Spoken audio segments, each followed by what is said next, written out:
Ils ont annulé le lieu de notre mariage pour la fête de ma cousine. Le propriétaire a dit, laissez-moi appeler ma fille.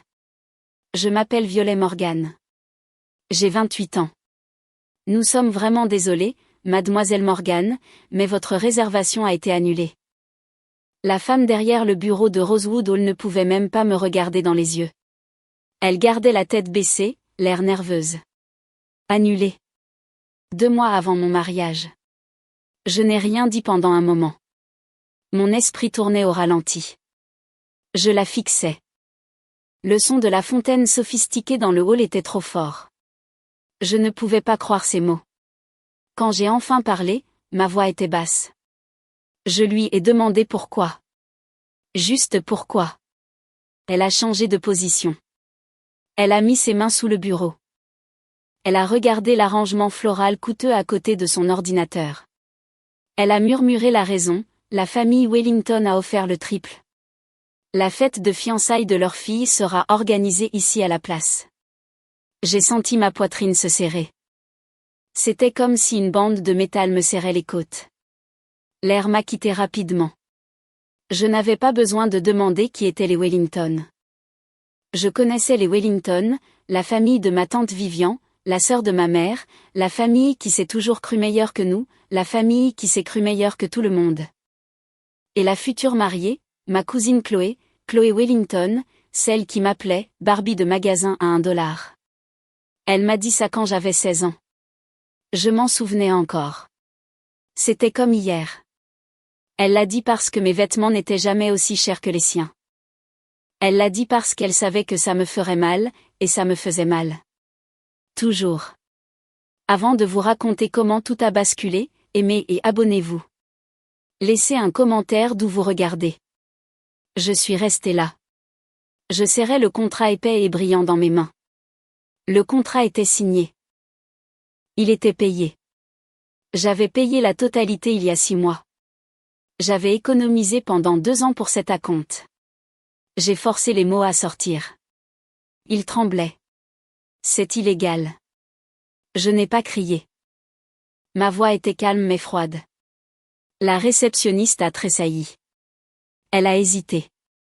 Elle tremblait maintenant. Elle avait l'air jeune. Trop jeune pour ce combat. Madame, s'il vous plaît, ne criez pas. Je ne suis que l'assistante. Je vais devoir appeler le propriétaire. Bien, j'ai dit, faites ça. J'ai posé le contrat sur le bureau en verre. Je n'ai pas bougé. Je l'ai regardé trembler en saisissant le téléphone. Je l'ai regardé composer le numéro. J'ai ressenti un étrange calme envahir ma panique. C'était la fin de quelque chose. Je ne savais juste pas quoi. Ce que je ne savais pas, c'est qu'un seul coup de fil changerait tout. Je pensais que ce ne serait qu'une couche de douleur supplémentaire. J'avais tort. J'avais très tort. Je me suis assise dans le fauteuil du hall. Le cuir était doux. J'ai ignoré la réceptionniste qui me fixait. J'ai regardé par l'immense fenêtre. La pelouse extérieure était parfaite, verte et soignée. C'était un endroit parfait et magnifique. C'est pourquoi je l'avais choisi. C'était loin de mon ancienne vie. J'avais besoin de cet endroit. J'avais besoin de ce mariage. Ce n'était pas juste une fête. C'était la preuve que j'avais gagné.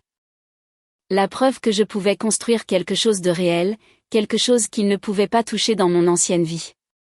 Pour eux, c'était une blague, une transaction commerciale. Il y a 3 ans, mes parents m'avaient renié. Ils n'avaient pas utilisé ce mot exact. Ils n'avaient pas besoin de le faire. Ils l'avaient juste clairement fait savoir. Ils m'ont coupé. La raison était simple. Je suis tombée amoureuse.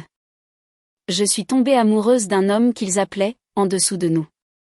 J'ai rencontré Ethan au centre communautaire. Je faisais du bénévolat pour un cours d'art-thérapie. Il donnait un séminaire de premiers secours. Il portait son uniforme.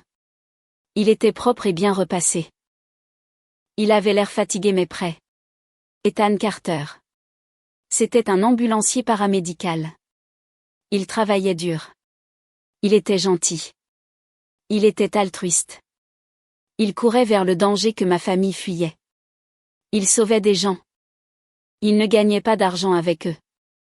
Je me suis présentée. Nous avons parlé d'art. Nous avons parlé de son travail. Il ne parlait pas d'argent. Il parlait de la vie. Il n'était pas riche. Il ne venait pas d'une bonne famille, selon la définition de ma mère. Il vivait dans un petit appartement. Il conduisait un vieux camion. Il faisait des doubles quarts sans se plaindre. Mais quand il me regardait, je me sentais vue. Vraiment vue. Il me faisait me sentir en sécurité. C'était plus que ce que ma famille m'avait jamais donné. Il m'avait donné des choses. Il ne m'avait jamais donné de sécurité. J'ai parlé de lui à ma mère. J'étais nerveuse. J'avais 25 ans. Je n'aurais pas dû être nerveuse, mais je l'étais. Nous étions dans la cuisine. La cuisine était toute en marbre blanc et en acier inoxydable. Elle ressemblait à un musée. Nous n'y cuisions jamais vraiment. C'est un ambulancier, maman, ai-je dit. Elle a arrêté d'essuyer une tache de poussière sur un placard. Elle s'est redressée. Son visage était impassible. Un ambulancier, a-t-elle répété. Sa voix était monocorde. Oui, il sauve des vies. C'est un homme bon. Les hommes bons gagnent de l'argent, Violet. Les hommes bons offrent la stabilité. A-t-il un fonds de retraite, une fiducie, un nom de famille qui signifie quelque chose? Il m'a, ai-je dit. Ça sonnait faible. Je détestais que ça sonne faible. Elle a posé le chiffon. Elle n'a pas élevé la voix. C'était son style. Elle vous faisait juste vous sentir petite. Elle vous faisait vous sentir comme si vous aviez enfreint une règle sacrée et tacite. Tu as un avenir, Violet. Une vie que nous avons travaillé dur pour te donner. Tu ne vas pas la jeter pour un homme qui conduit une ambulance. C'est un travail temporaire. Ce n'est pas une carrière. Ce n'est pas notre classe. L'argument ne s'est pas arrêté là. Il a duré 2 semaines. Ce n'était pas des cris. C'était une pression froide et calculée. Mon père ne parlait pas beaucoup. Il regardait juste. Son silence était plus fort que ses mots. C'était un jugement sans effort. Quand Ethan a fait sa demande, j'ai dit oui immédiatement. Il m'a emmené au parc, pas dans un restaurant chic. Il m'a fait un pique-nique. Il m'a donné une bague qu'il avait achetée avec 3 mois d'heures supplémentaires. Elle était magnifique. Elle était réelle. J'ai appelé ma mère pour lui annoncer. C'était une erreur. Elle n'a pas assisté à notre dîner de fiançailles. Nous l'avons eu dans un petit restaurant italien. Juste nous et quelques amis proches. C'était le dîner le plus paisible que j'ai jamais eu. Le lendemain matin, je me suis réveillée avec un SMS de ma mère. Tu choisis la pauvreté. Ne t'attends pas à notre aide. C'était simple, direct, une rupture nette. Mon père a été encore plus précis. Il n'a pas appelé. Il n'a pas envoyé de SMS. Il a simplement viré l'argent. C'était mes économies pour l'université. L'argent qu'il m'avait promis pour mon master. Tout ça. Puis un seul message bancaire est arrivé. Considérez ceci comme un cadeau d'adieu. C'était tout. Au revoir. Effacé. J'ai pleuré pendant une journée. Puis j'ai arrêté. J'ai regardé l'argent sur le compte. C'était beaucoup, mais ça me semblait froid. Ça me semblait être le prix de ma liberté. J'ai utilisé cet argent pour l'acompte de mon appartement actuel. Je l'ai utilisé pour démarrer ma pratique d'art-thérapie. Je l'ai utilisé pour vivre. Je ne l'ai pas touché pour le mariage. Depuis, j'avais construit une vie tranquille. Ethan et moi avions 2 ans d'efforts calmes et honnêtes. J'enseignais l'art aux enfants ayant des besoins spéciaux. Ça payait les factures. J'économisais chaque dollar restant. J'économisais pour une seule chose, Rosewood Hall. Ce lieu, c'était le seul endroit qui symbolisait mon nouveau départ. Il était grandiose, mais il n'était pas prétentieux. C'était un espace que l'on pouvait remplir de vraie joie. Je voulais que mon mariage y ait lieu. Je voulais que les photos soient une déclaration forte et brillante à mes parents et à ma cousine et à ma tante. Ça dirait, je vais bien. Je vais plus que bien. Je suis heureuse. Et maintenant, ma cousine l'avait volé. Chloé. Chloé allait épouser un banquier, un homme que mon père approuverait, un homme avec un nom et un numéro. Sa fête de fiançailles était déjà en première page des pages mondaines locales. C'était énorme. C'était un mouvement stratégique. C'était tout ce que mon mariage n'était pas censé être. J'ai regardé à nouveau le contrat sur le bureau. Mon nom, Violet Morgan. Une femme tranquille, reniée pour avoir choisi l'amour plutôt que la réputation familiale. J'étais là, assise dans l'humiliation. J'étais la victime à nouveau. Toujours la victime.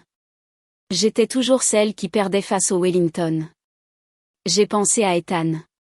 Il avait un quart de travail aujourd'hui. Il ne savait rien de tout ça. Je ne pouvais pas l'appeler tout de suite. Je ne voulais pas qu'il entende la défaite dans ma voix. Je ne voulais pas qu'il se sente mal. Il travaillait trop dur. La réceptionniste a finalement terminé sa conversation.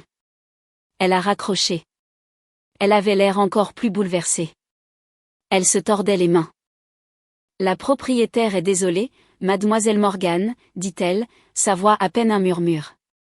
Nous vous rembourserons intégralement immédiatement, plus 10% supplémentaires pour le désagrément. Non, ai-je dit. Je me suis levée.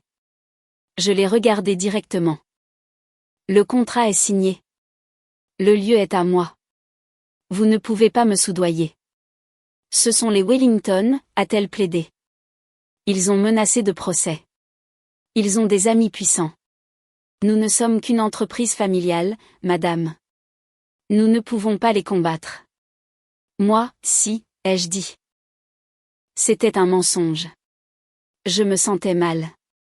Je n'avais pas d'avocat. Je n'avais pas de pouvoir, mais je devais le dire. Juste à ce moment-là, le téléphone a sonné à nouveau. C'était une ligne privée.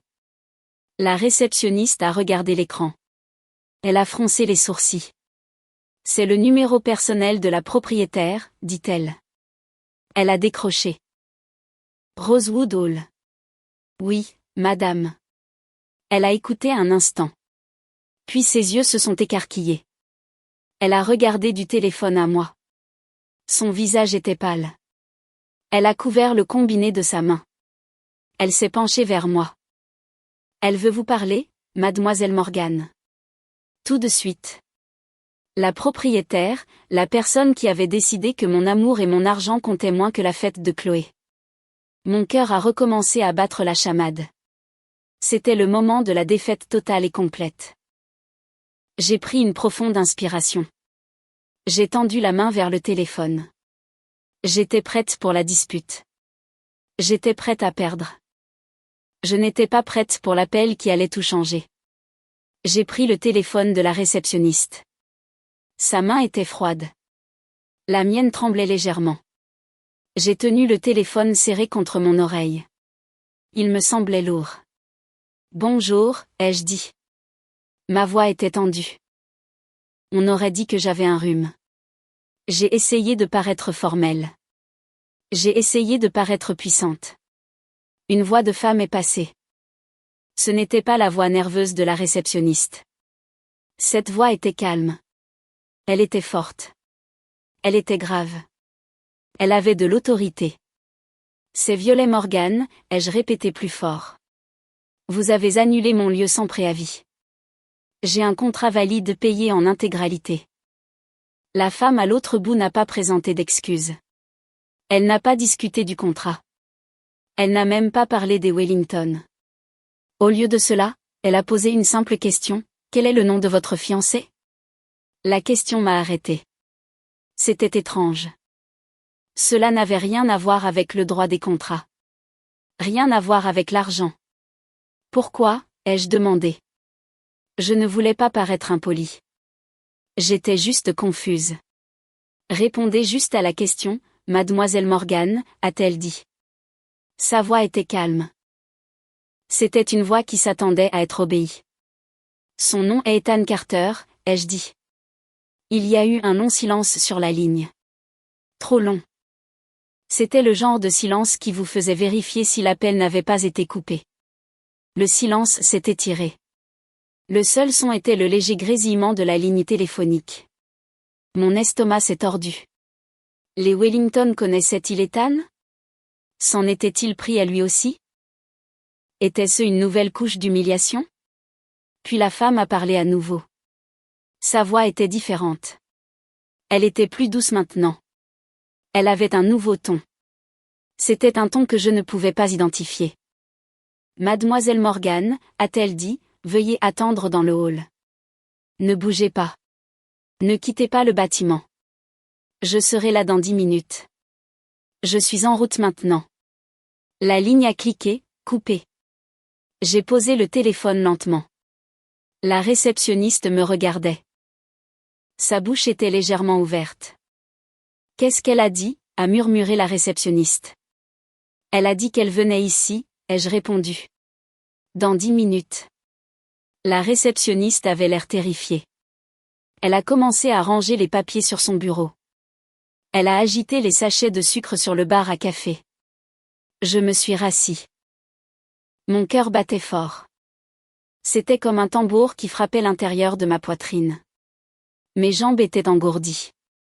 Pourquoi a-t-elle posé des questions sur Ethan? Ça n'avait aucun sens.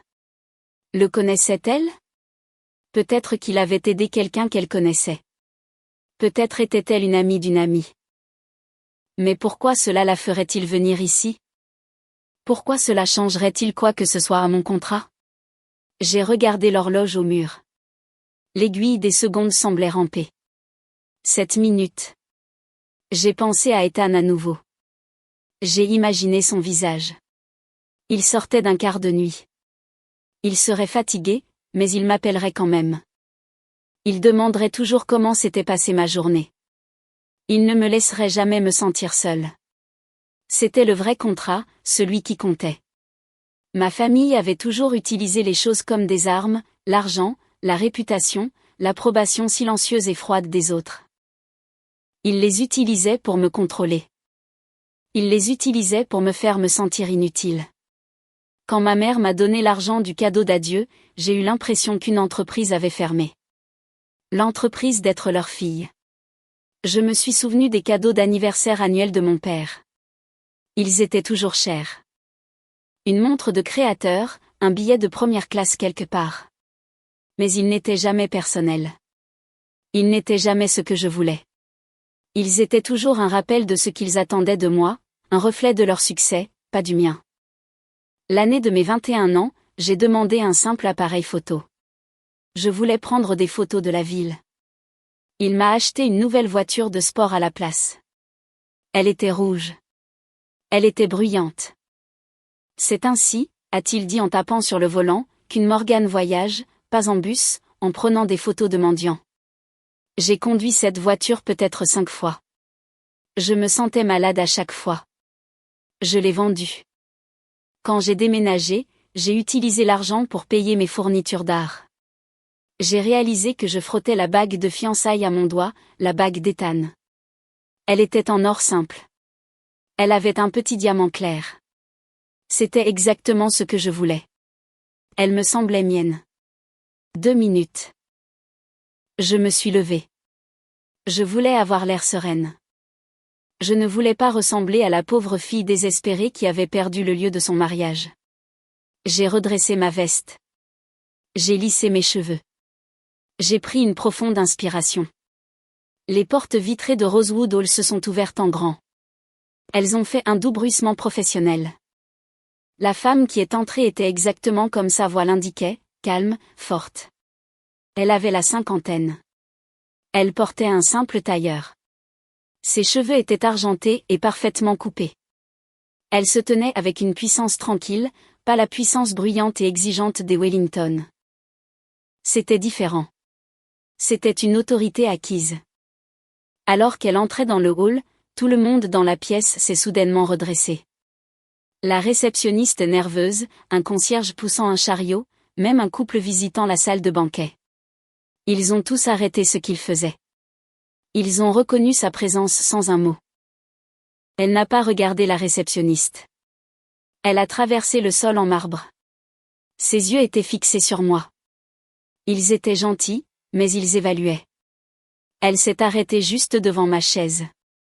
Mademoiselle Morgan, a-t-elle dit. Sa voix était douce cette fois. Je suis Margaret Delaney, la propriétaire de Rosewood Hall, et j'ai peur que mon personnel ait commis une erreur qui prend fin aujourd'hui. J'ai ouvert la bouche pour la remercier, pour lui dire que j'étais soulagée, pour demander ce qui avait changé. Avant que je puisse prononcer un seul mot, les portes vitrées se sont ouvertes de nouveau. Cette fois, il n'y a pas eu de doux bruissement. Elles semblaient s'ouvrir avec violence. Ma tante Vivian Wellington est entrée comme une tempête. Elle ne se contentait pas d'entrer dans une pièce. Elle l'attaquait. Elle portait un manteau rose vif coûteux. Il était bruyant, tout comme elle. Chloé Wellington, ma cousine, la suivait. Chloé essayait d'avoir l'air ennuyée et supérieure. Elle était imprégnée de parfums de marque. Elle portait un énorme sac à main. L'arrogance était un nuage visible autour d'elles deux. J'ai senti tout le sang quitter mon visage. C'était ça, la confrontation, le vrai combat. Et j'étais là, au milieu. J'ai ressenti la brûlure familière de la panique et de la honte. J'étais de retour dans la cafétéria du lycée. Chloé se moquait de mon déjeuner bon marché. Tante Vivian a vu Margaret. Elle a affiché un large faux sourire. Il n'a pas atteint ses yeux. Margaret, s'est exclamée tante Vivian. Sa voix était trop forte pour le hall. Elle était conçue pour porter. Timing parfait. J'ai dit à votre assistante que nous paierions le double pour la place de la fille Morgan. 3 fois si nous le devons. Les Wellington ne prennent pas non pour une réponse, ma chère. Vous le savez. Elle a fait une pause pour reprendre son souffle. Elle m'a regardé. Ses yeux se sont rétrécis. Son sourire a disparu. Il a été remplacé par un regard froid.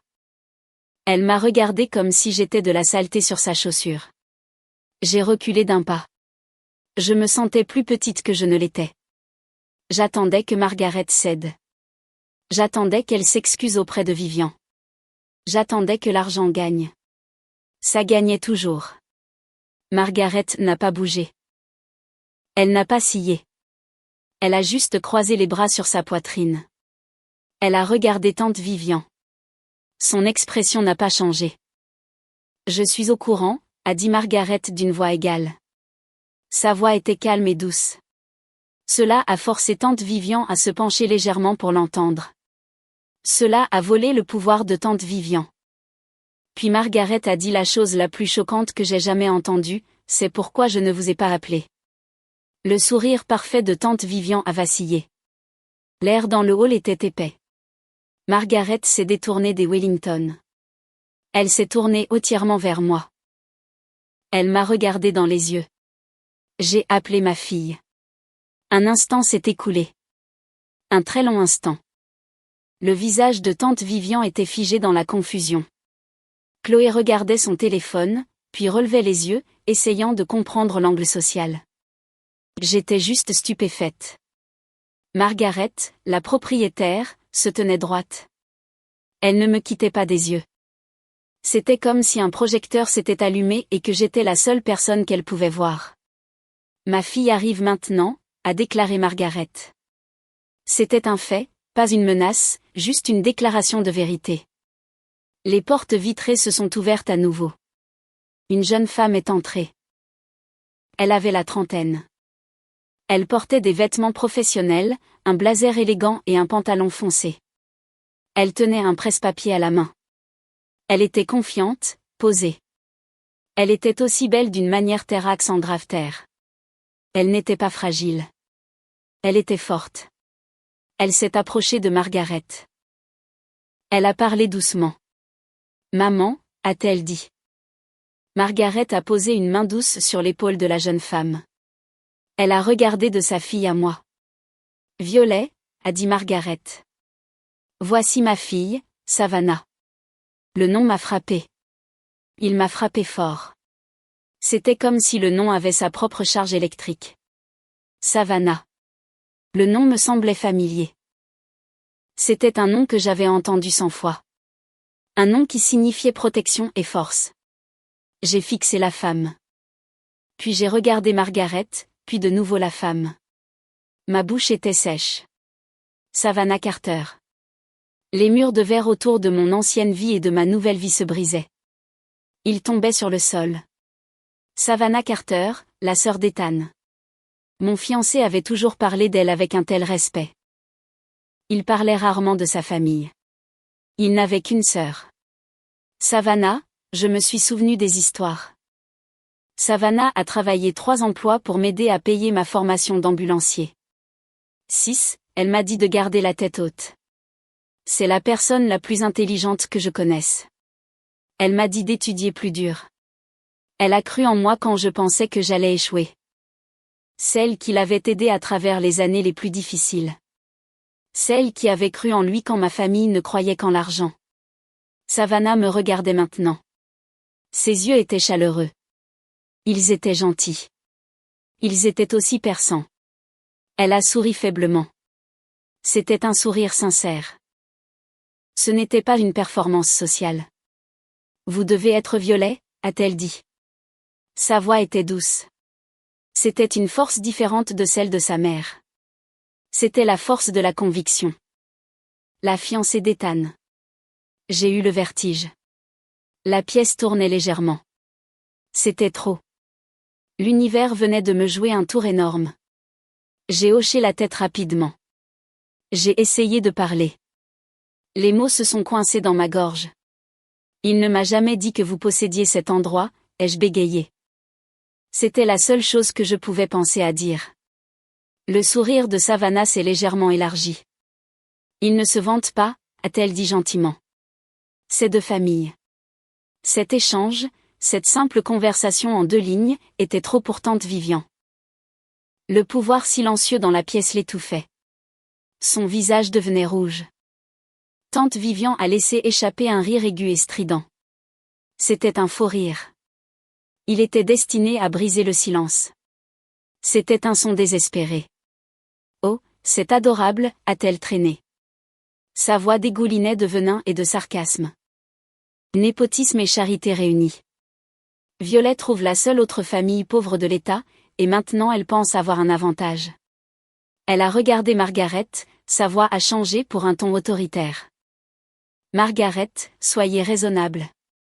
Les fiançailles de ma fille attireront le gouverneur, les Hadley, la femme du maire. Vous aurez une énorme presse. Vous serez réservé à plein temps pendant 1 an. C'est du business. Le mariage de cette fille Morgan. Ce sera une poignée d'ambulanciers et de professeurs d'art. C'est mauvais pour votre marque. C'est mauvais pour votre entreprise. Tante Vivian comptait sur la cupidité de Margaret. Elle comptait sur le fait que chaque propriétaire d'entreprise choisirait l'argent et l'influence plutôt qu'un contrat signé. Elle ne comptait pas sur Savannah. Savannah a fait un pas en avant. Elle s'est tenue à côté de sa mère. Elle a parlé clairement. Sa voix était calme. Elle était stable. Elle était dangereuse. Et les tabloïds, a interrompu Savannah. Elle n'a pas crié. Elle n'a même pas regardé tante Vivian. Elle a regardé le comptoir principal du hall. Tante Vivian a arrêté de parler. Elle a été à nouveau abasourdie par le silence. Savannah s'est tournée pour faire face directement à ma tante. Elle n'avait plus un air amical sur le visage. Elle avait un air d'affaire, un air qui disait « Je sais exactement qui vous êtes. Nous avons accueilli assez de gens de votre espèce, Madame Wellington. Assez des Hadley et de la femme du maire. Ma mère a construit cette salle pour de vraies célébrations. Pas pour des couvertures de presse pour des mariages ratés et de mauvais investissements. » La pièce est devenue silencieuse. Le son de la fontaine a cessé d'être bruyant. On aurait dit que la climatisation s'était même éteinte. C'était le moment de calme complet avant une explosion. Le visage de tante Vivian était tordu. Elle balbutiait. Elle essayait de former des mots. Elle n'était pas habituée à être contestée. Elle n'était pas habituée à être insultée aussi publiquement. Elle n'était surtout pas habituée à être insultée par quelqu'un qui semblait plus jeune qu'elle mais avait plus de pouvoir réel. Vous ne pouvez pas me parler comme ça, a finalement réussi à claquer tante Vivian. Sa voix tremblait de rage. Savannah a esquissé un petit sourire froid. Elle s'est légèrement penchée vers ma tante. En fait, a dit Savannah calmement, je peux, parce que c'est mon lieu. Ma mère et moi en sommes propriétaires. Nous le gérons. Nous décidons qui entre et qui ne l'est pas. Vous êtes une cliente, Madame Wellington. Rien de plus. Vous n'avez aucune part ici. Vous n'avez aucune influence ici. Elle a fait une pause pour insister. Elle a laissé ses mots s'ancrer. Puis elle a porté le coup final à la demande de ma cousine. Elle a regardé mon contrat posé sur le bureau. Elle n'a même pas eu besoin de le toucher. Et le mariage Morgan reste. J'ai senti une vague d'énergie me traverser. Ce n'était pas de la colère. Ce n'était même pas du soulagement. C'était un sentiment de justice, un sentiment que je n'avais jamais ressenti de ma vie. C'était le sentiment d'être défendu, d'avoir une armée. Et mon armée se tenait juste à côté de moi. Ma cousine Chloé a fait un pas en avant. Puis elle était en colère. Son visage était rouge. Elle a parlé d'une voix forte et aiguë qui dégoulinait de méchanceté gâtée. Vous ruinez tout. Savez-vous même qui est mon père ? Chloé comptait sur la réputation de son père, un homme connu pour ses tactiques commerciales agressives et ses dépenses sociales agressives. Savannah ne l'a même pas regardé. Elle a juste haussé un sourcil à ma tante. Oui, a dit Savannah à tante Vivian, je sais exactement qui est Monsieur Wellington, et c'est un homme qui doit à ce lieu 6 mois de frais d'événements impayés de l'année dernière. L'atmosphère dans le hall a complètement changé. Ce n'était plus une dispute sociale. C'était une démolition commerciale. Le visage de tante Vivian s'est vidé de ses couleurs. Le rose vif et bruyant de sa veste semblait s'accorder horriblement avec la pâleur soudaine de sa peau. Elle semblait complètement vaincue. Elle semblait avoir été frappée par un camion. Elle a fait un pas tremblant vers Savannah. Elle a baissé la voix, mais elle était toujours urgente et désespérée. C'est confidentiel, Margaret. Vous ne pouvez pas discuter des finances d'un client, a-t-elle claqué. Elle essayait de reprendre le contrôle. Elle essayait d'utiliser le langage de l'élite. Pas quand vous menacez mon personnel, a répondu Savannah. Elle n'a pas regardé sa mère. Elle a gardé ses yeux fixés sur tante Vivian. Vous êtes venu ici en essayant d'intimider une jeune femme pour qu'elle déchire un contrat valide. Vous avez apporté votre droit et votre argent et vos menaces. Vous vouliez utiliser votre réputation. Bien, nous utiliserons la vérité de votre réputation. Savannah s'est dirigée vers le bureau. Elle a ramassé un petit carnet noir qui était posé près de l'ordinateur de la réceptionniste. Elle l'a ouvert. Elle a parcouru une page. Votre dernier solde impayé est de 62 000 $, Madame Wellington, pour le gala Save the Manatees qui s'est terminé par 3 appels de police et un centre de table manquant. Vous avez promis de nous payer lorsque la fête de fiançailles de votre fille serait réservée.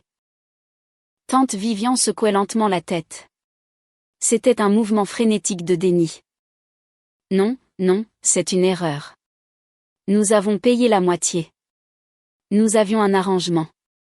L'arrangement était un paiement intégral avant que toute nouvelle réservation ne soit confirmée, l'a corrigé Savannah. Elle parlait comme un avocat lisant une loi. Vous avez sauté la ligne, Madame Wellington. Vous nous avez appelé, avez promis le triple des frais et avez supposé que nous prendrions l'argent et jetterions Mademoiselle Morgan. Vous avez supposé que nous étions aussi désespérés et de basse classe que vous. J'ai regardé toute la scène. Je n'ai pas bougé. Je n'ai pas respiré. J'étais juste un témoin silencieux du véritable caractère de ma famille exposée. Ils n'étaient pas puissants. Ils n'étaient que des brutes. Et ils étaient mauvais payeurs. Ils étaient mauvais en affaires. C'étaient de mauvaises personnes. Savannah a fermé le carnet avec un petit claquement. C'était définitif. Le son était plus fort que n'importe quel cri. Puis elle s'est tournée. Elle s'est complètement détournée des Wellington. Elle m'a regardé. Son expression s'est adoucie immédiatement. La dureté de ses yeux a été remplacée par un regard de préoccupation concentrée et constante. Violet, a-t-elle dit. Sa voix était gentille. Elle était chaleureuse. Votre mariage se déroulera comme prévu. Vous avez le contrat. Vous avez le lieu. Vous avez nos excuses. Elle a regardé le contrat sur le bureau. Elle a montré une ligne. Je superviserai personnellement les arrangements. Je veux m'assurer que tout est parfait. Et en compensation pour la détresse et l'intimidation que vous avez dû subir dans ma salle, nous améliorerons l'intégralité de votre forfait gratuitement. Suite platine. Personnel complet. Tout ce que vous voulez. J'ai essayé de parler. J'ai essayé de dire merci. L'émotion qui s'était accumulée dans ma poitrine depuis la dernière heure et depuis les 3 dernières années a soudainement gonflé. C'était de la gratitude. C'était du choc. C'était du soulagement. C'était le poids écrasant d'être véritablement aidé. Véritablement défendu. Ma gorge s'est nouée. Je n'arrivais pas à former un seul mot cohérent. Des larmes me sont montées aux yeux. Je les ai refoulées. Je ne voulais pas pleurer devant tante Vivian. Je ne voulais pas lui donner cette satisfaction. J'ai finalement réussi à murmurer. C'était à peine un son. Pourquoi faites-vous cela, ai-je murmuré. Vous ne me connaissez même pas, la réponse de Savannah était simple. C'était la réponse la plus simple du monde. C'était la réponse qui traversait tout l'argent et toutes les classes et tout le drame. Parce que mon frère vous aime, Violet. Et c'est un homme bon. Le meilleur homme que je connaisse. Quiconque lui fait du mal a affaire à moi. Elle l'a dit avec une conviction absolue. C'était une promesse. C'était un bouclier. Tante Vivian a laissé échapper un son étouffé. Un son de défaite totale. Chloé a finalement craqué. Chloé a fait un pas en avant, s'éloignant de sa mère. Elle semblait petite maintenant. Le parfum de Marc ne sentait plus aussi fort. Elle n'avait plus l'air de la cousine supérieure. Elle ressemblait à une fille qui voyait enfin les conséquences de ses actions. « Maman, arrête », a dit Chloé. Sa voix était faible. « Arrête juste. On ne peut pas faire ça. C'est horrible. Peut-être qu'on ne mérite pas ça. » Elle pleurait maintenant. De vraies larmes, pas les larmes performatives d'une enfant gâtée. Elle était embarrassée. Elle était vaincue. Elle voyait le côté obscur de sa propre famille en public. Pendant une seconde, tante Vivian a détourné le regard de Savannah. Elle a regardé sa propre fille. Puis elle m'a regardée. Elle avait l'air humaine. Pendant une fraction de seconde, son masque a glissé. Il y avait une tristesse profonde et terrible dans ses yeux. C'était la tristesse de quelqu'un qui avait gagné le jeu mais perdu son âme. Elle avait tout l'argent. Elle avait tout le statut. Elle se tenait toujours dans un hall public, exposée et endettée, regardant son plan échouer. Elle s'est tournée vers moi une dernière fois. Sa voix était basse. Elle était remplie d'amertume. Tu crois que l'amour paie les factures, Violet? Voyons combien de temps ça dure. Tu crois qu'un chauffeur d'ambulance peut te sauver de la vraie vie? Tu es naïve. Tu l'as toujours été. J'ai souri doucement. C'était un vrai sourire. Il n'y avait aucune amertume. C'était calme. C'était stable. C'était le sourire de quelqu'un qui était enfin libre. Peut-être pas, ai-je convenu. J'ai gardé ma voix calme. Peut-être que l'amour ne paie pas les factures, mais il t'empêche de t'étouffer avec ta propre amertume, Vivian. Et c'est un prix que tu ne peux pas payer. Je l'ai appelée Vivian, pas tante Vivian, juste Vivian.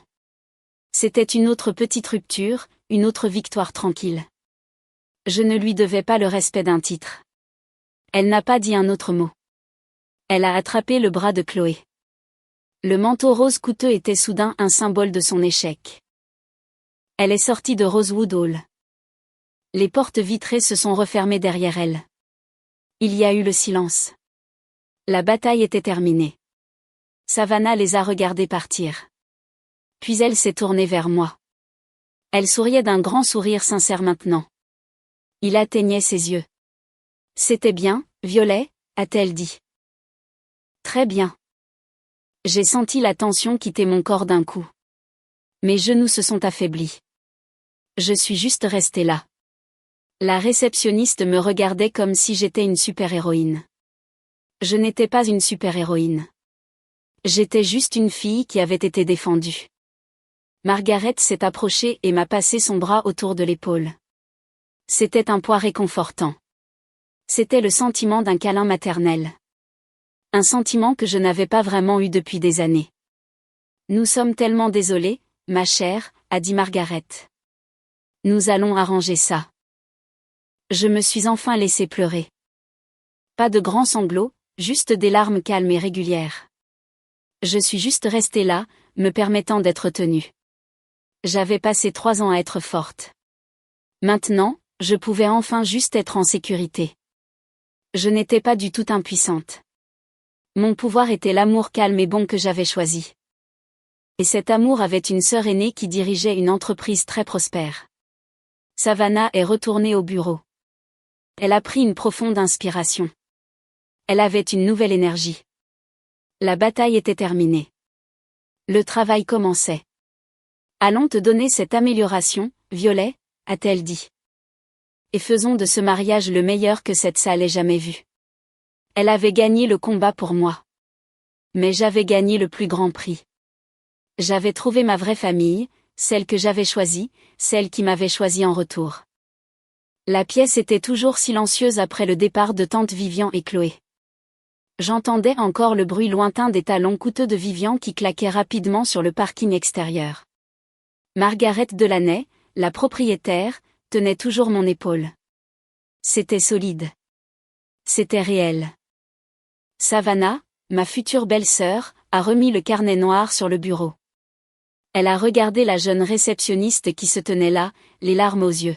« Ça va, Clara ?» a demandé Savannah à la jeune femme. Clara, la réceptionniste, a hoché la tête rapidement. « Oui, mademoiselle Carter. »« Merci. » Elles étaient juste si bruyantes. « Elles ne seront plus jamais bruyantes ici, » a promis Savannah. « Jamais. » Margaret m'a serré l'épaule une dernière fois. « Clara, s'il vous plaît, appelez le fleuriste et le pâtissier. Dites-leur que nous avons un nouveau forfait mariage platine à partir d'aujourd'hui. C'est pour mademoiselle Morgan. Mettez-les en ligne immédiatement. Nous devons commencer à planifier les améliorations. » Clara a agi rapidement. Elle était pleine d'énergie. Elle était prête à travailler. Il était clair que Savannah et Margaret ne possédaient pas seulement l'endroit. Elles le dirigeaient avec gentillesse et équité. Margaret m'a regardée. Son expression était douce. « Violet, allons dans mon bureau privé.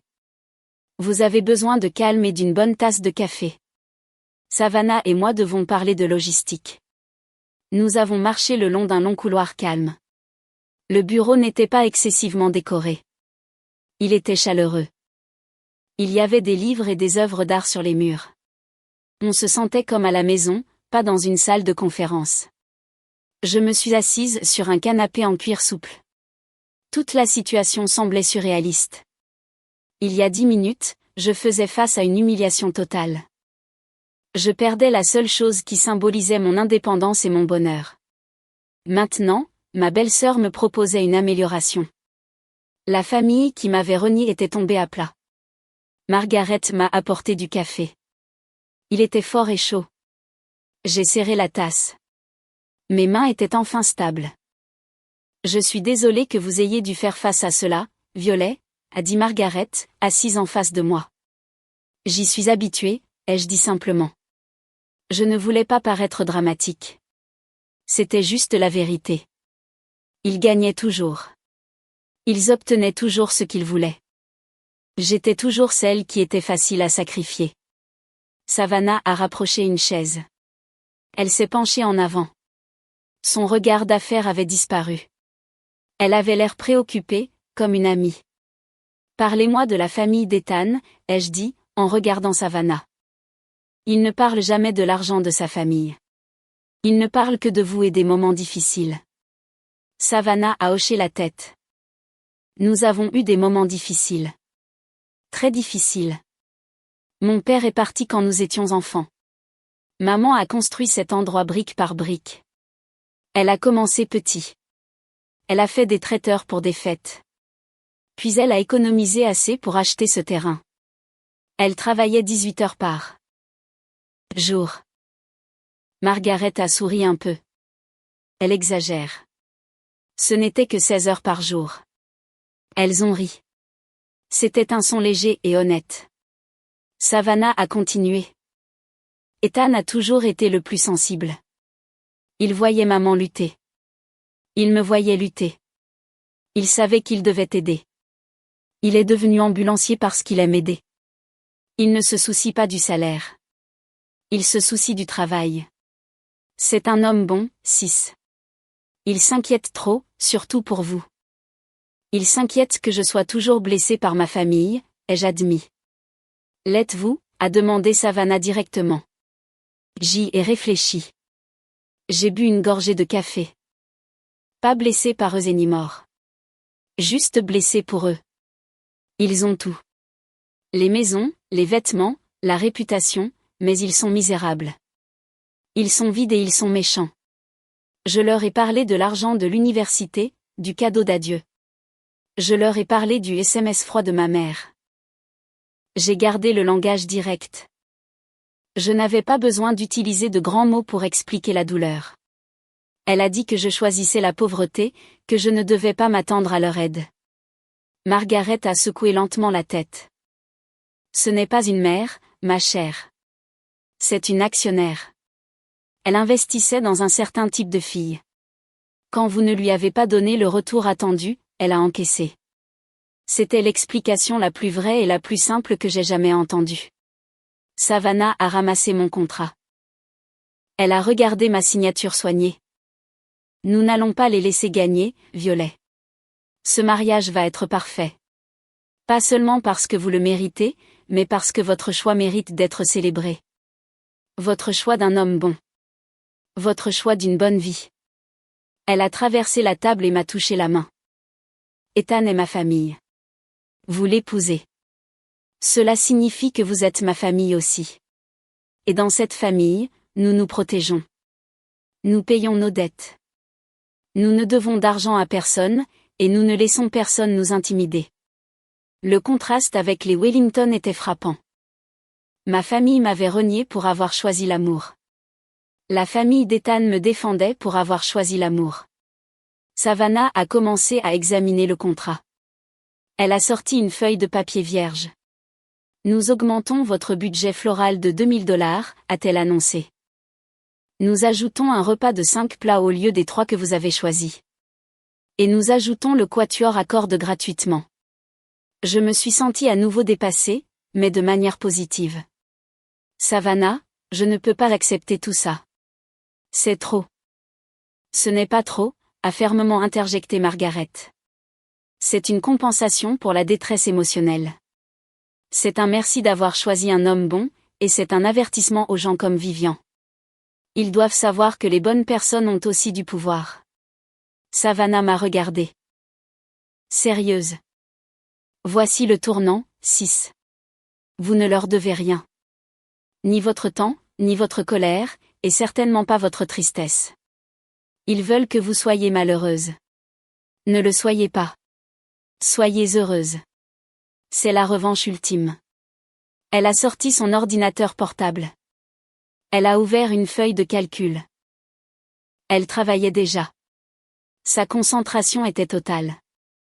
C'est ainsi que les Carter travaillaient, avec diligence, honnêteté et cœur. Je l'ai observé longtemps. Je l'étudiais. J'étudiais mon avenir. Ce n'était pas la vie des voitures chères et du marbre froid. C'était une vie de travail acharné, de loyauté et de liens profonds. C'était mieux. Mes parents avaient toujours valorisé l'héritage, le nom Morgan, les relations de la haute société. Ils pensaient que ces choses étaient leur protection. Ils avaient tort. Ce n'étaient que des décorations fragiles. Savannah, Margaret et Ethan valorisaient l'intégrité. Ils avaient construit leur propre héritage à partir de rien. Un héritage de respect. C'était le vrai pouvoir. C'était le pouvoir qui avait mis Vivian Wellington à genoux. C'était le pouvoir qui me protégeait maintenant. J'ai terminé mon café. Il avait le goût d'un nouveau départ. D'accord, ai-je dit en me levant. Je me sentais plus grande. Que puis-je faire pour aider? Je suis art-thérapeute. Je suis organisée. Je peux aider avec les éléments de design. Savannah a souri, un énorme sourire sincère. C'est l'esprit, 6. Regardons les palettes de couleurs. La discussion a commencé. C'était professionnel, amusant et chaleureux. Pendant l'heure suivante, nous avons parlé d'éclairage, de fleurs et de musique. Je n'étais plus une victime. J'étais une partenaire. Je faisais partie de la planification familiale. Quand je suis enfin sortie de Rosewood Hall, le soleil me semblait plus chaud. La pelouse verte parfaite me semblait une promesse. Le contrat dans ma main me semblait moins un morceau de papier et plus une clé. Je ne me mariais pas seulement. Je commençais ma vie et j'avais 2 femmes féroces et merveilleuses qui me défendaient déjà. Je suis rentrée chez moi. J'avais hâte de voir Ethan. J'avais hâte de lui dire que j'avais rencontré sa sœur. Je ne lui ai pas tout dit immédiatement. Je voulais le lui dire en personne. Je lui ai juste envoyé un simple SMS. Moi, grande nouvelle. Bonne nouvelle, le mariage est toujours d'actualité. Et j'aime ta sœur, Ethan. Sa réponse est venue immédiatement. Ethan, ma sœur? Tu as rencontré Savannah aujourd'hui? Moi, oui. Elle est incroyable. Elle m'a sauvée. Je te raconterai tout quand tu rentreras à la maison. Sois prudent. Sa réponse est venue immédiatement. Ethan, je te l'avais dit. Ma sœur est la meilleure. J'ai hâte. Je t'aime. J'ai ressenti une vague de chaleur. J'avais choisi l'amour. Et l'amour, il s'est avéré, avait sa propre famille puissante. Une famille qui travaillait dur, payait ses factures et savait se battre de la bonne manière. Je regardais le monde différemment. Maintenant, mon ancienne famille avait essayé de m'effacer. Ma nouvelle famille m'écrivait dans son histoire. C'était le tournant. J'en avais fini d'être silencieuse. J'en avais fini d'être sacrifiée. J'étais prête à revendiquer ma nouvelle vie. La semaine suivante, les conséquences de l'incident de Rosewood Hall ont explosé. Les Wellington étaient passés maîtres dans l'art de l'image publique. Perdre le lieu était un coup dur pour leur réputation. C'était un scandale. C'était plus que perdre une fête. C'était perdre la face. Ma mère m'a appelé 3 jours après la réunion de Rosewood. Elle n'appelait jamais. Elle envoyait toujours des SMS. C'était une crise. Je corrigeais des travaux d'art à ma table de cuisine. Le téléphone a sonné. C'était son numéro. J'ai failli ne pas répondre. J'ai pris une profonde inspiration. J'ai décroché. Bonjour, mère, ai-je dit. Ma voix était calme. Elle n'a pas rendu le calme. Sa voix était aiguë, rapide et stridente. Violet. Que as-tu fait à Vivian? Elle est hystérique. Elle a appelé ton père. Toutes les fiançailles sont un désastre. Chloé pleure constamment. Elle dit que sa réputation est ruinée. J'ai posé mon stylo. Je n'ai pas élevé la voix. J'ai parlé lentement. Mère. Je n'ai rien fait à tante Vivian. Je suis allée au lieu pour parler de mon mariage. Vivian est arrivée et a essayé de corrompre illégalement la propriétaire pour annuler mon contrat. La propriétaire a découvert l'argent que Vivian leur devait déjà. C'était une affaire commerciale. J'étais juste là. Ne sois pas ridicule, Violet. C'est entièrement ta faute. Tu as fait une scène. Tu aurais dû juste prendre le remboursement. Tu aurais dû juste partir tranquillement. C'est ce que fait une dame. Tu n'as jamais compris la discrétion. La phrase m'a frappée. Tu aurais dû juste partir tranquillement. C'était l'histoire de ma vie avec eux. Partir. Ne pas faire de problème. Ne pas parler de la douleur. Ne pas parler de la négligence. Juste disparaître et les laisser avoir leur monde parfait. Non, mère, ai-je dit, et le mot sonnait solide dans ma bouche. J'ai payé pour un service. J'avais un contrat. Quand les gens essaient de m'intimider, je ne pars plus tranquillement. J'ai appris cette leçon à la dure. À la dure? Tu épouses un homme qui travaille 12 heures par jour juste pour payer un petit appartement. Violet, ton père et moi t'avons donné un avenir de sécurité. Non, l'ai-je corrigé. Vous m'avez donné un avenir de contrôle froid. Ethan me donne un avenir de sécurité chaleureuse. Il y a une différence. Et je préfère la sécurité. Il y a eu un bafouillement sur la ligne. C'était ma mère, totalement prise au dépourvu. Je ne lui avais jamais parlé de cette façon. J'avais toujours été obéissante. J'avais toujours essayé de gagner son amour en étant calme et parfaite. J'en avais fini d'essayer. N'osez pas me faire la morale, jeune fille. Votre père est furieux. Il a dit, si tu n'appelles pas Vivian et ne t'excuses pas, ou au moins n'offre pas de trouver à Chloé un nouveau lieu plus chic, il va couper la fiducie qu'il a mise en place pour ton anniversaire. J'ai ri. C'était un son creux et sec. Mère. Il a déjà coupé le fonds universitaire. Il m'a déjà envoyé le cadeau d'adieu. Je n'ai pas besoin de cet argent. Je n'ai pas besoin de son contrôle. Vous pouvez dire à père de faire ce qu'il veut avec son argent. Cela ne signifie rien pour moi maintenant. Dites-lui que le chèque est vierge. J'ai entendu la voix de mon père en arrière-plan. C'était un grognement bas. C'est Violet? Donne-moi le téléphone. La voix de ma mère était aiguë et paniquée. Violet, attends. Ton père? Puis mon père était au téléphone. Sa voix était lourde d'une autorité fabriquée. Violet, ça s'arrête maintenant. Tu vas appeler ta tante Vivian. Tu vas t'excuser pour la scène. Tu vas arranger ça. Ce désordre nuit au nom des Morgan. Et le nom des Morgan est tout ce qu'il te reste. Non, père, ai-je dit. Le nom des Morgan me nuit. Je n'en veux plus. Le nom des Morgan est un atout commercial. Je ne suis pas un atout. Je suis une personne. Et cette personne est heureuse. Cette personne va se marier. Et cette personne ne s'excuse pas auprès d'une femme qui a enfreint la loi pour essayer de ruiner ma vie. J'ai fait une pause. J'avais besoin qu'il entende cela clairement. Vous avez choisi la réputation commerciale de Vivian plutôt que mon bonheur il y a 3 ans. Vous avez choisi le silence plutôt que de me défendre. C'était votre choix. C'est le mien. Je choisis les Carter. Ils sont honnêtes. Ils sont loyaux. Ils protègent les leurs. Et ils ne me traitent pas comme un relevé bancaire. Sa voix est tombée à un murmure terrifiant. Le genre qu'il utilisait quand j'étais enfant et que j'avais renversé du jus sur le tapis coûteux. Tu regretteras ça, Violet. Quand ton ami ambulancier te quittera, quand tu seras fauché, tu ramperas ici et la porte sera fermée. Mon souffle s'est coupé. C'était la coupure la plus profonde. La peur d'être abandonnée, froide et seule. La peur qu'il m'avait inculquée depuis l'enfance. J'ai pris une profonde inspiration. J'ai regardé les feuilles d'art sur la table. Les dessins simples et honnêtes des enfants. Ils étaient désordonnés et colorés et pleins de vie, pas froids et stériles comme le monde de mes parents. Tu te trompes, père, ai-je dit. Ma voix était stable.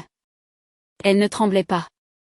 Ethan ne me quittera jamais parce qu'il m'aime pour qui je suis, pas pour qui tu veux que je sois.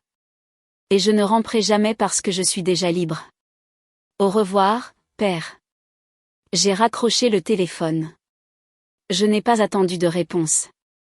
Je n'ai pas attendu le SMS de colère inévitable. J'ai juste raccroché. Le silence dans ma petite cuisine ensoleillée était assourdissant. Je suis restée là longtemps. Mon cœur battait la chamade. Je l'avais fait. J'avais coupé le dernier lien. Je m'étais défendue. J'avais choisi l'amour plutôt que l'héritage. J'avais choisi la vérité plutôt que le silence. Je n'ai pas ressenti de soulagement tout de suite. J'ai ressenti un vide énorme. C'était le sentiment de perdre le dernier lien avec mon passé, même si ce lien était toxique. J'ai ressenti la douleur profonde et froide d'une vie de négligence. Ils n'étaient pas seulement de mauvais parents. Ils étaient cruels. Et maintenant, je l'avais enfin admis à voix haute. J'étais enfin partie. J'ai envoyé un SMS à Ethan. Je t'aime. Appelle-moi quand tu auras fini ton service. Sa réponse est venue immédiatement. Je t'aime plus. Presque fini. Garde-moi un peu de dîner. Les mots simples m'ont ancré. C'était une bouée de sauvetage. Plus tard cette semaine-là, le journal mondain local a publié un petit article voilé. C'était une annonce maladroite et précipitée sur le report de la fête de fiançailles de Chloé et une note sur le changement soudain de direction à Rosewood Hall. C'était vague, mais pour les gens de notre cercle, le message était clair. Les Wellington avaient perdu. Je n'avais jamais voulu qu'ils échouent. Je voulais juste qu'ils soient décents. Je voulais juste qu'ils m'aiment. Mais les voir tomber à cause de leur propre cupidité ressemblait à une forme de justice tardive. C'était une reconnaissance publique bruyante que leur argent n'était pas synonyme de moralité. Le monde entier ne tournait pas autour des noms Morgan et Wellington. Mon explosion familiale personnelle était terminée. J'avais survécu aux éclats d'obus. J'étais prête pour le travail silencieux de guérison. J'étais prête pour le mariage. J'étais prête pour ma vraie vie. Les jours précédant le mariage ont été un étrange mélange de profonde joie et de rétablissement tranquille. Savannah et Margaret ont été incroyables. Elles ont tout géré avec efficacité et grâce. Savannah et moi sommes devenus proches. Nous nous parlions au téléphone presque tous les jours. C'était facile. C'était sans effort. C'était à quoi ressemblait une relation saine. Tu es une Morgan, 6, mais tu es une Carter maintenant, m'a dit Savannah un après-midi. Nous ne faisons pas de drame. Nous faisons des dîners. J'ai souri. Je préfère les dîners. Je m'attendais toujours à ce que le couperet tombe. Mon ancienne vie m'avait appris que la victoire était toujours temporaire. Que le bonheur était un piège. Que les Wellington trouveraient un autre moyen de me faire du mal. Et ils ont essayé. Un après-midi, un colis est arrivé à mon appartement. C'était une énorme boîte lourde. À l'intérieur, il y avait une robe horrible. Elle était rose vif, brillante. Elle ressemblait à quelque chose d'un mauvais film des années 80. C'était une robe de tante Vivian. Il y avait une petite carte attachée. Il était écrit dans son écriture cursive parfaite, « Porte ça. C'est le seul moyen de te faire remarquer à ta petite fête. » C'était une dernière pique cruelle à mon goût tranquille, à la simplicité de mes projets de mariage et à ma situation financière. Elle essayait de me définir une dernière fois. J'ai fixé la robe pendant 5 minutes entières. J'ai senti l'ancienne vague de honte essayer de m'envahir. Le sentiment que je n'étais pas assez, que j'étais trop simple, trop discrète. Puis j'ai regardé le carnet de planification de mariage que Savannah m'avait donné. Il était rempli de mes propres idées, de photos de fleurs blanches, de notes sur un éclairage doux, de dessins des enfants de ma classe de thérapie à qui j'apprenais à embrasser leur propre art désordonné et magnifique. J'ai pris la terrible robe rose, je suis sortie et je l'ai mise directement dans la grande benne derrière mon immeuble. Je ne l'ai pas déchirée. Je ne l'ai pas brûlée. Je l'ai juste jetée. Je l'ai traitée comme de la poubelle. C'était tout ce qu'elle était. C'était le pouvoir. Non pas se battre, mais simplement ne pas s'en soucier. Ne pas laisser leurs mots atterrir. Le véritable effondrement des Wellington s'est produit rapidement. Il ne s'agissait plus de mon mariage. Il s'agissait de leur historique financier. Mon père protégeait le mari de Vivian, l'oncle David, depuis des années. Ils étaient en affaires ensemble.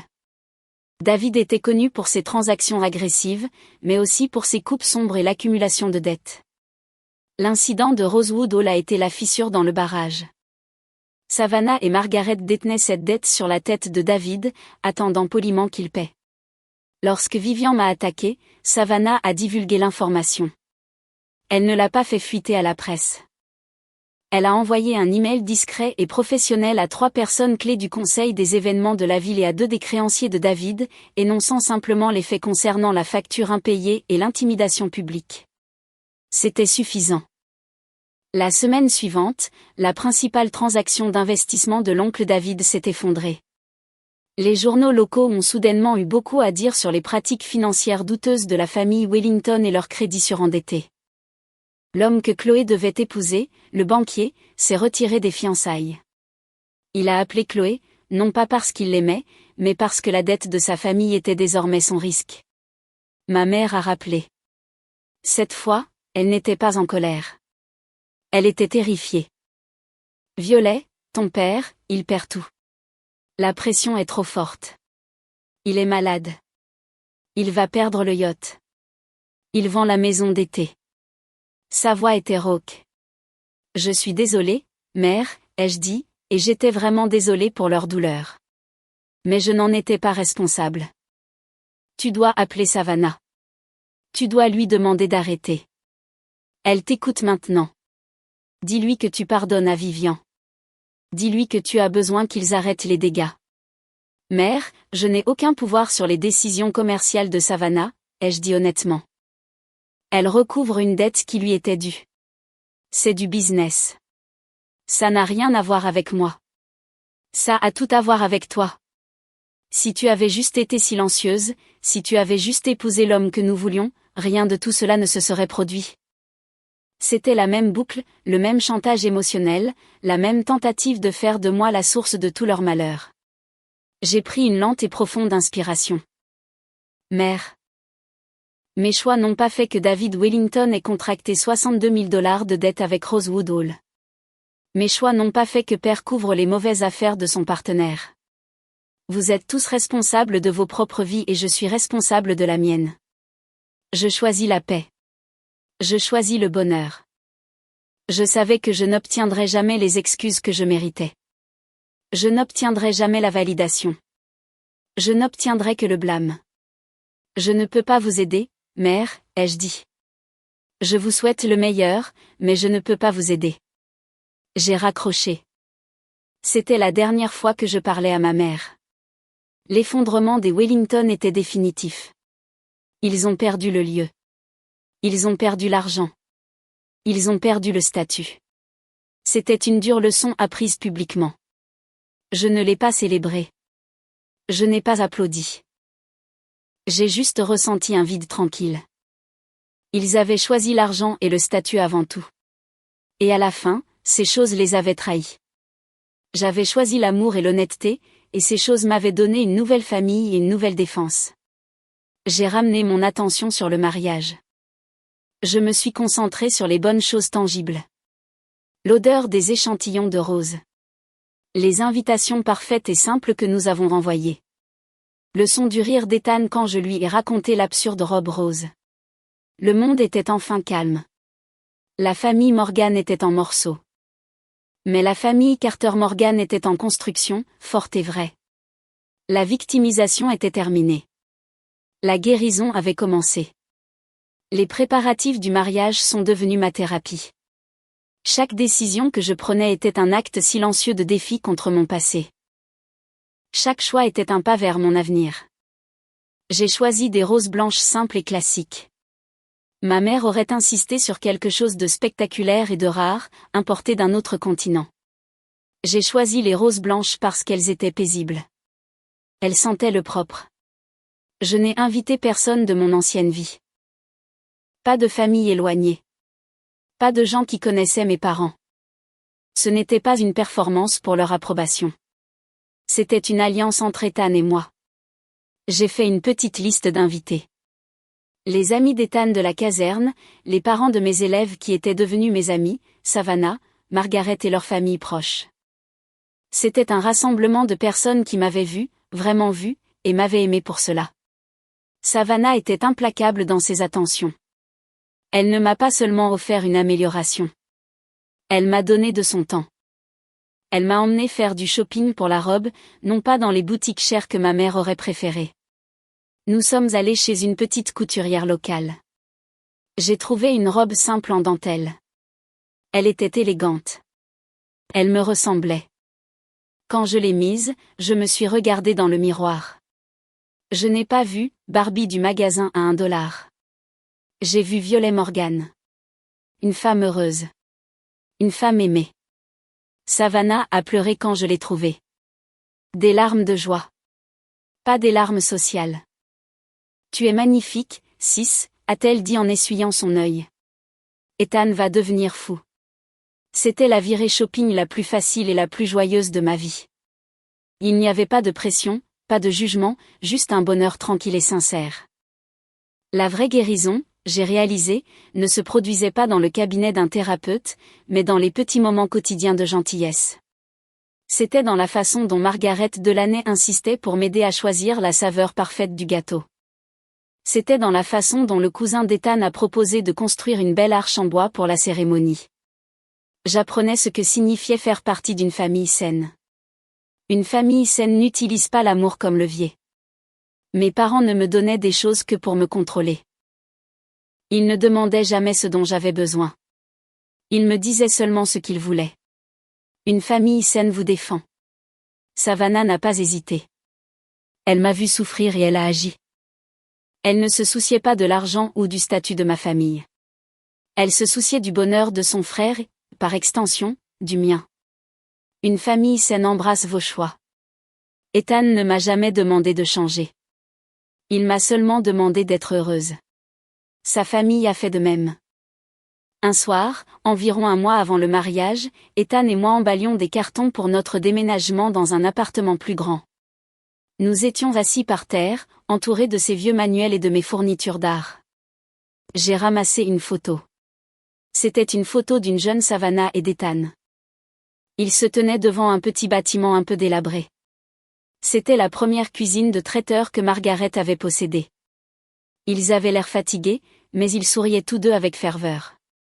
Ta famille est incroyable, Ethan, ai-je dit, en tenant la photo. Il a souri. Ils sont coriaces. Ils devaient l'être, mais ils sont bons. Je lui ai parlé du dernier appel avec mon père. Je l'ai gardé simple. Je lui ai dit que mon père me blâmait pour l'effondrement des Wellington et qu'il avait rompu la relation. Je lui ai parlé du sentiment de vide qui a suivi. Ethan a posé sa boîte.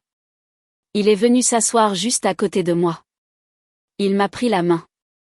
Sis, tu as été une victime si longtemps, a-t-il dit, sa voix basse. Tu as été victime de négligence, de silence, d'être traité comme un actif commercial. Ça s'arrête maintenant. Tu n'as pas causé leur effondrement. Leurs choix ont causé leur effondrement. Il m'a regardé droit dans les yeux. Son regard était rempli d'amour, pas de pitié. Tu m'as choisi. Tu as choisi cette vie. C'est ta force, pas ta faute. Ne les laisse jamais te convaincre que ton bonheur est leur tragédie. Ton bonheur est notre victoire. Il m'a serré longtemps dans ses bras. J'ai senti la dernière douleur persistante de cette peur d'enfance, la peur de l'abandon, commencer à s'estomper. Je n'étais pas seule. J'étais avec un homme qui comprenait. Je me mariais dans une famille qui comprenait. J'ai réalisé que je ne guérissais pas seulement des Wellington et des Morgan. Je guérissais de la version de moi-même qui croyait mériter leur froideur. J'apprenais à aimer la femme simple, calme, désordonnée, artistique que j'étais. La femme qu'Ethan aimait. La femme que Savannah défendait. Le jour du mariage est arrivé.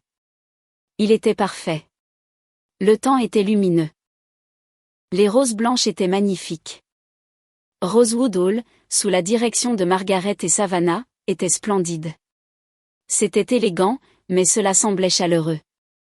Cela ressemblait à notre maison pour la journée. Je me tenais dans la suite platine, enfilant ma simple robe en dentelle. Margaret est entrée. Elle avait de nouveau les larmes aux yeux. Tu me rappelles ma jeunesse, a-t-elle dit, en arrangeant un morceau de mon voile. Avant que le monde ne m'apprenne à m'excuser pour ma gentillesse. Ne t'excuse jamais pour ta gentillesse, Violet. C'est ta force. Puis Savannah est entrée. Elle m'a tendu une petite boîte emballée. Un petit quelque chose pour la nouvelle Madame Carter, a-t-elle dit. À l'intérieur, il y avait un simple bracelet en argent. Il était gravé de 3 mots simples, nous protégeons les nôtres. Je l'ai regardé, les larmes aux yeux. Merci, Savannah, ai-je murmuré. Bienvenue dans la famille, Violet, a-t-elle répondu. Sa voix était ferme. C'était une promesse. Pour la première fois depuis des années, je l'ai cru complètement. Ce n'était pas juste une phrase. C'était leur code, mon nouveau code. La guérison était complète. J'ai marché dans l'allée. Le quatuor à cordes jouait doucement. J'ai vu Ethan m'attendre. Il portait son plus bel uniforme, propre et élégant. Il pleurait un peu. Il n'avait pas honte de ses sentiments. Je n'ai pas cherché mes parents. Ils n'étaient pas là. Je n'ai ressenti aucune tristesse, seulement la paix. La cérémonie a été rapide. Elle était réelle. Nous avons échangé des vœux que nous avions écrits nous-mêmes. C'étaient de simples promesses de confiance, de loyauté et de nous sauver mutuellement chaque jour. Nous avons été déclarés mari et femme. Les applaudissements étaient bruyants. Ils étaient remplis de joie, pas de statut, juste de joie. À la réception, le repas amélioré de 5 plats était délicieux. Nous avons dansé. Nous avons ri. Je me suis sentie plus légère que jamais dans ma vie. J'ai regardé autour de la pièce. J'ai vu Margaret sourire. J'ai vu Savannah lever son verre vers moi. J'ai vu le visage fier d'Ethan. C'était mon héritage. C'était ma vie. À la fin de la soirée, alors que la musique s'éteignait, Ethan et moi nous sommes tenus près des grandes fenêtres de Rosewood Hall. J'ai ressenti ce sentiment familier de pouvoir tranquille. L'amour n'avait pas seulement survécu, il avait prévalu. Mon ancienne famille m'avait appris que je devais être silencieuse, obéissante et riche pour être digne. Ils avaient tort. Ma nouvelle famille m'a appris que je devais être honnête, gentille et loyale pour être digne. Ils avaient raison. Je n'étais plus la victime. J'étais la championne de ma propre vie. J'avais choisi l'amour, et l'amour m'avait donné tout ce que l'argent de mes parents n'aurait jamais pu, sécurité, respect et une famille qui m'appréciait vraiment. Ethan m'a pris la main. Prête à rentrer à la maison, Madame Carter? Je l'ai regardé. J'ai souri. Je suis prête. Nous sommes sortis de Rosewood Hall ensemble. J'ai laissé le passé derrière moi. J'ai pris l'avenir.